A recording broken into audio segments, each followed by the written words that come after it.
experience that we had when we were younger tends to condition how we see and interpret our future experiences. I am doing a research on children who have had some sort of psychic phenomena, out-of-body experience or clairvoyance, like seeing non-physical beings or energies, or being sensitive, having intuition, perceiving presences in the room, being afraid of something that apparently is nothing, but the child is certain there is something there. And I know many of us have had some of these things. Not all of us, but it's quite common based on my experience. Now, depending on the type of experience we have had in our childhood, it may condition us to a point that now you think, okay, I'm going to have this wonderful out-of-body experience, this wonderful adventure, and I want to see the place where I used to live before being born. I don't mean a previous physical life. I mean a period in between lives. Or maybe you want to say, let me check if it's true that we don't die and there are people who are in between lives. Let me check what happens when someone is very ill. Let me take a look and see what happens in their energy. Let me see what happens when two people are in love. See, from the non-physical point of view, you are there projected. So how do their energies interact with one another? Let me check. Imagine how many things you could learn and do, but the conditioning keeps limiting us. So I could see a lot of that in myself for that period because of little suggestions like that friend of mine who did with the best of his intention. That's what he knew. And so then I made a point in my life to understand more this phenomena and to help people understand and to help those who would like to have the experience so that they can have a more clear vision of what life is. Life is not only what we see, but what we see is part of life.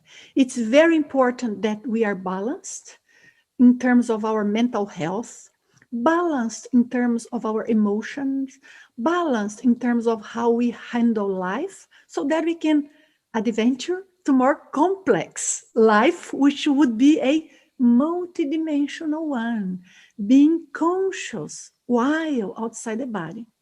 But that's much richer. Being balanced doesn't mean perfect. Because if we have to be perfect to do anything whatsoever in this life, I don't know your opinion, but in my opinion, based on my experience, but also on all of our studies, then we wouldn't do anything because we are evolving, we are learning. There are many things that you have developed in terms of your personality, skills, that I don't have those skills. But I'm sure there are others that I do have and you don't. So that is normal. But what's our next step in evolution? And how can we identify how our fears could be stopping us? And which are those? Do they interfere only in my capacity to adventure outside the body?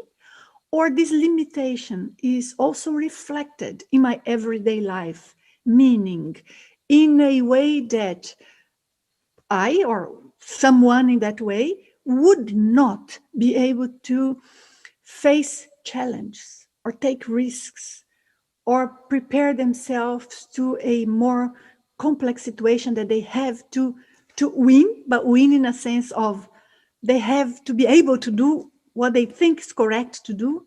Many times we have situations like this that we put to ourselves a purpose, a goal, and we end up not going ahead, not being able to conclude. So my question here is, to what extent the same trait that is linked to the conscious or unconscious fear we may have of projecting outside the body could be linked with other limitations and obstacles that we end up facing here in our physical life. Of course, not necessarily we have the answer for this now, but it's important that we at least have this in mind